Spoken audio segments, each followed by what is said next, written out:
We bring you a talk on strengthening access to justice for senior citizens, from constitutional values to classroom learning. This talk was part of a webinar organized by the Department of Justice. Bharat में एक बहुत ही speed से demographic transition हो रहा है।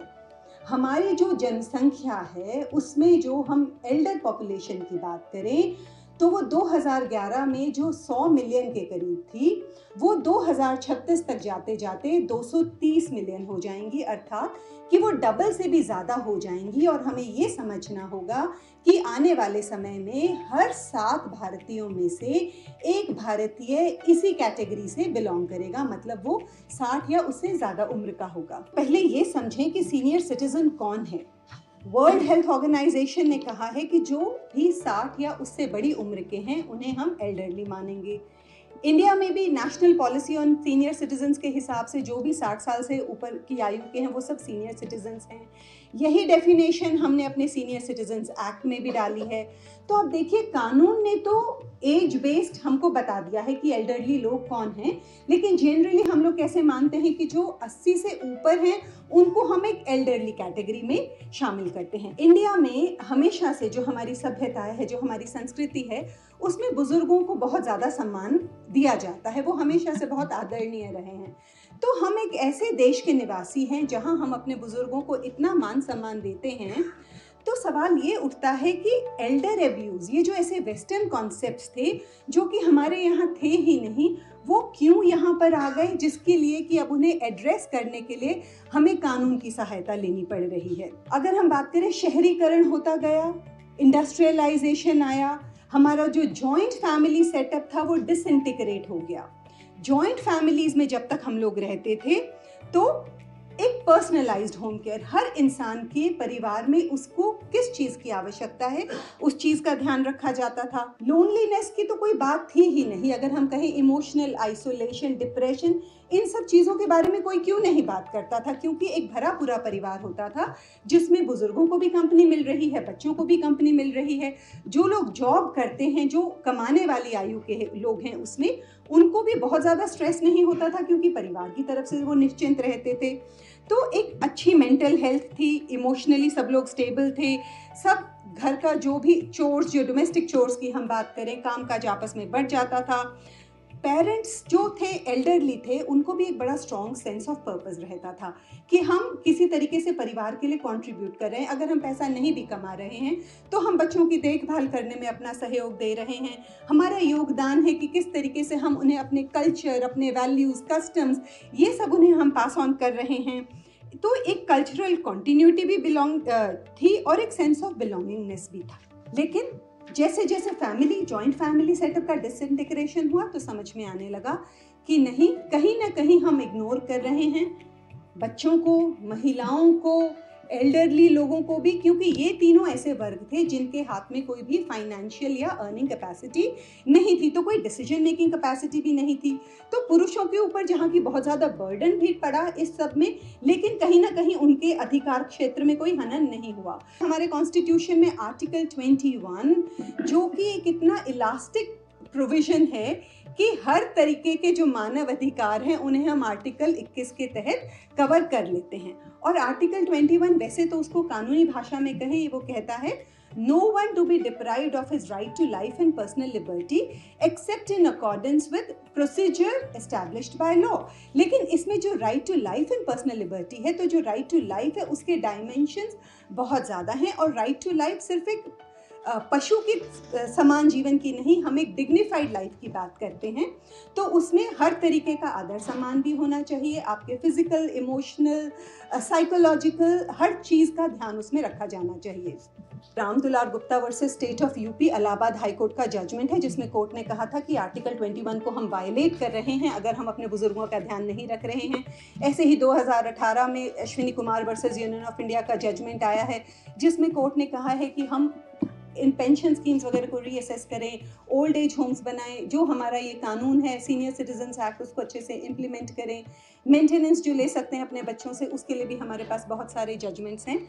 Article 41, state shall within the limits of its economic capacity and development make effective provision for securing right to public assistance in cases of old age, and article 46 जो कि mandate करता है कि state हमारे जितने भी कमज़ोर वर्ग हैं उन सब के इकोनॉमिक इंटरेस्ट को प्रोटेक्ट करे। उन कमज़ोर वर्गों में हमारे जो बुजुर्ग हैं वो भी आते हैं। तो आर्टिकल 41 और 46 डायरेक्टिव प्रिंसिपल्स हैं जो कि हमारे देश को, हमारे स्टेट को एक गोल देते हैं कि उस हिसाब से हमको कानून बनाने हैं, उस हिसाब से हमें पॉलिसीज बनानी है जिसमें कि हम अपने बुजुर्गों को सुरक्षित रख सके। हमारे पास अन्य कानून भी हैं जैसे कि हिंदू एडॉप्शंस एंड मेंटेनेंस एक्ट है, जहाँ की ये एक पर्सनल लॉ है जो कि केवल हिंदुओं पे लागू होता है। तो इस कानून के हिसाब से बेटों और बेटियों दोनों के ऊपर जिम्मेदारी होती है अपने माता और पिता को संभालने की। उसी तरीके से मुस्लिम लॉ जो है उसमें भी बेटियों के ऊपर बराबर की जिम्मेदारी है। पारसी लॉ और क्रिश्चियन लॉ में कोई इस तरीके की बात नहीं कही गई है कि बच्चों की जिम्मेदारी है बड़ों को संभालने के लिए। इसीलिए हमारे पास सेक्युलर लॉ है। पहले हम सीआरपीसी कहते थे उसे, अब हम कहते हैं भारतीय नागरिक सुरक्षा संहिता। तो ये जो कानून है ये भी प्रोवाइड करता है एक सेक्युलर रेमेडी जिसमें कि हर धर्म के लोग जाकर के वहाँ पर जो बच्चे हैं उनसे माता पिता अपना मेंटेनेंस मांग सकते हैं। उनके ऊपर एक जिम्मेदारी है कि अगर वो संभालने में सक्षम हैं अपने माता पिता को और माता पिता खुद को ध्यान रखने में सक्षम नहीं है तो जिम्मेदारी उनके ऊपर है। उसके अलावा 2005 में हमें कानून मिला protection of women from domestic violence act, क्योंकि देखा गया है कि अगर हम हमारे से पहली पीढ़ी की महिलाओं की बात करें तो बहुत ऐसी महिलाएं बहुत कम थी जो कि बाहर जाती थी, कमाती थी, उनका कोई सोशल सर्कल था या उनकी कोई इनकम थी ओल्ड एज में। तो ऐसी जो औरतें हैं जो परिवारों में हैं लेकिन अगर उनका किसी भी तरीके से अब्यूज हो रहा है तो डोमेस्टिक रिलेशनशिप में क्योंकि वो रह रही हैं तो उनके लिए प्रोटेक्शन ऑर्डर्स, उनके लिए रेजिडेंस ऑर्डर्स, उनके लिए मेंटेनेंस ऑर्डर्स, इन सब तरीके के रिलीफ्स का प्रावधान है कानून में। Introducing the Delhi Law Citizen mobile app for the Indian citizens. This app has been specially developed for you as a citizen by the Department of Justice, Government of India in collaboration with CSC. Through this mobile app, you as an applicant can get free legal advice and assistance from professional panel lawyers of the country in all kinds of disputed matters. Download the Delhi Law Citizen mobile app today. Major areas जिन पे हमें ध्यान देने की ज़रूरत है, income security, क्योंकि अगर हम किसी तरीके से ये इंश्योर कर सकें कि बुजुर्गों के पास अपने लायक एक इनकम है तो उनको हम प्रोटेक्ट कर सकते हैं। फिर उनके हेल्थ केयर एक बहुत ही मेजर एरिया ऑफ कंसर्न है, क्योंकि जैसे वो बड़े होते जाते हैं फंक्शनल कैपेसिटी उनकी इम्पेयर हो जाती है। कई बार ब्लैडर कंट्रोल नहीं रहता, हाथ पैर हिलने लगते हैं, चलने में उनको सहारे की सपोर्ट की ज़रूरत होती है, कभी घुटने बदलवाने हैं, आर्थराइटिस है, फिर मेंटल इश्यूज भी, मेंटल हेल्थ एलिमेंट्स भी हो जाते हैं, अल्जाइमर्स है, पार्किंसनिज्म है, डिमेंशिया है, डिप्रेशन है। तो इन सब चीज़ों के लिए भी हेल्थ केयर की आवश्यकता है।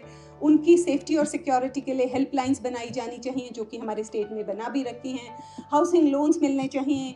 एक हमें प्रोडक्टिव एजिंग, मतलब जब तक उनको किसी न किसी काम में अगर हम लगा सकते हैं तो उनको री एम्प्लॉयमेंट किसी तरीके से ऐसे उनको एंगेज करा जा सके ताकि मेंटल उनकी फैकल्टीज काम करती रहें, उनके लिए वेलफेयर फंड्स सेटअप करें। और उसके अलावा एक इम्पॉर्टेंट पॉइंट है कि मीडिया को हम इन्वॉल्व करें। अलग अलग प्रोग्राम्स किए जाने चाहिए। मीडिया आजकल भी आप देखेंगे बुजुर्गों के हाथ में भी अगर स्मार्टफोन्स हैं वो भी व्हाट्सएप पे या यूट्यूब पे वो रील देखते हैं। तो ऐसी इंफॉर्मेटिव हम रील्स बना सकते हैं, because we are all hooked on to those reels ना, कि जिसमें दिखाया जा रहा है कि अगर बच्चा परेशान कर रहा है तो किस तरीके से वो कानून को अप्रोच कर सकती हैं, उनके लिए क्या क्या कानून में अलग अलग प्रावधान हैं। एक बहुत ही बेहतरीन शुरुआत जो हमारे देश में की गई 2005 में, उससे पहले यूएन ने तो पहले ही कह दिया था कि हमें अपने ओल्डर पर्सन्स के लिए एक इंटरनेशनल डे सेलिब्रेट करना है। इंडिया में भी 2005 से हमने ये एक ओल्ड पर्सन्स डे सेलिब्रेट करना शुरू किया है, जो कि हर एक स्कूल में अगर आप देखें तो ग्रैंड पेरेंट्स डे के नाम से सेलिब्रेट किया जाता है।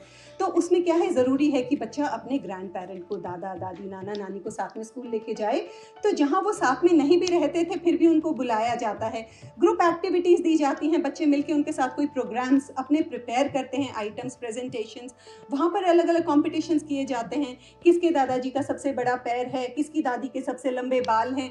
तो इस तरीके से बच्चों का और ग्रैंड पेरेंट्स का एक इतना अच्छा इन्वॉल्वमेंट होता है कि वो फिर इस तरीके के इवेंट्स के लिए they look forward to that.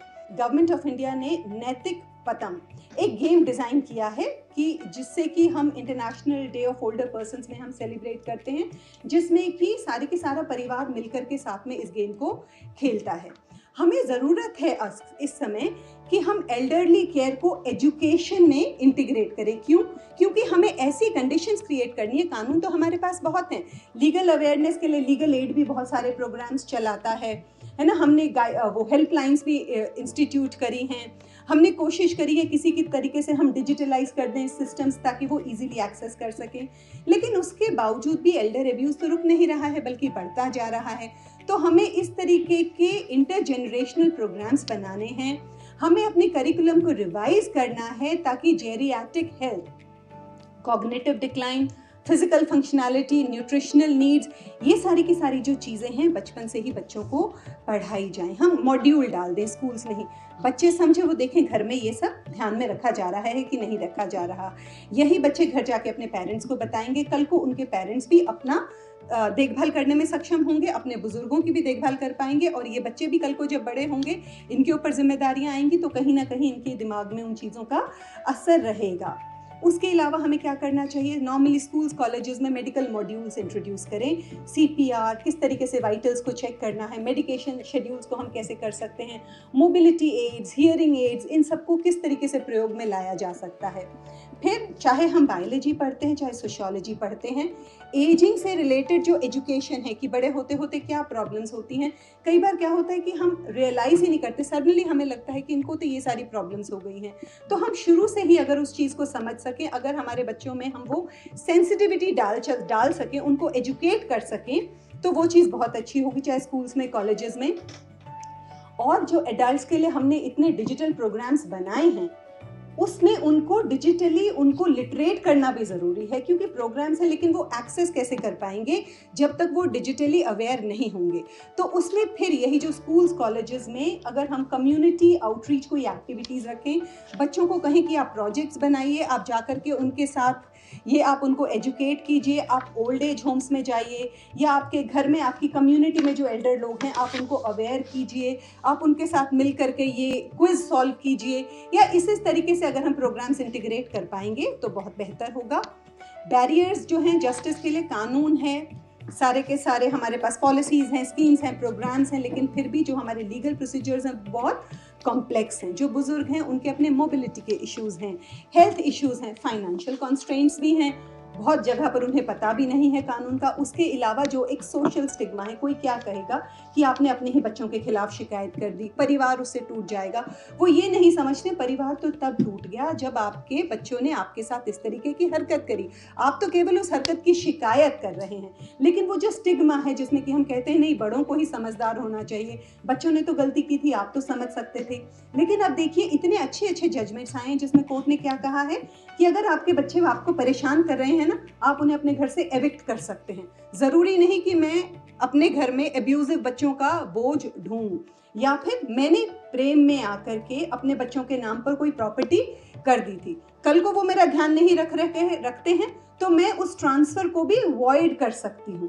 तो we got such good judgments, but the thing is कि लोगों को पता नहीं है, जिससे की वजह से वो घबरा जाते हैं। एक्सेस बढ़ाने के लिए हमें ई कोर्ट्स का सहारा लेना पड़ेगा, online filing, tele law services, जैसे अगर हम टेली मेडिसिन की बात करते हैं वैसे ही हमें टेलीफोन पे भी कंसल्टेशंस की बात करनी पड़ेगी।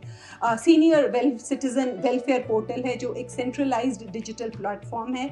बस ज़रूरी है अवेयरनेस की, हमारे पास बहुत सारे प्रोग्राम स्कीम्स हैं, अवेयरनेस जिसमें कि हर एक वर्ग की ये जिम्मेदारी है, बच्चा बूढ़ा जवान सब मिल करके जब इस पे काबू करने की कोशिश करेंगे तभी हमें सक्सेस मिलेगी।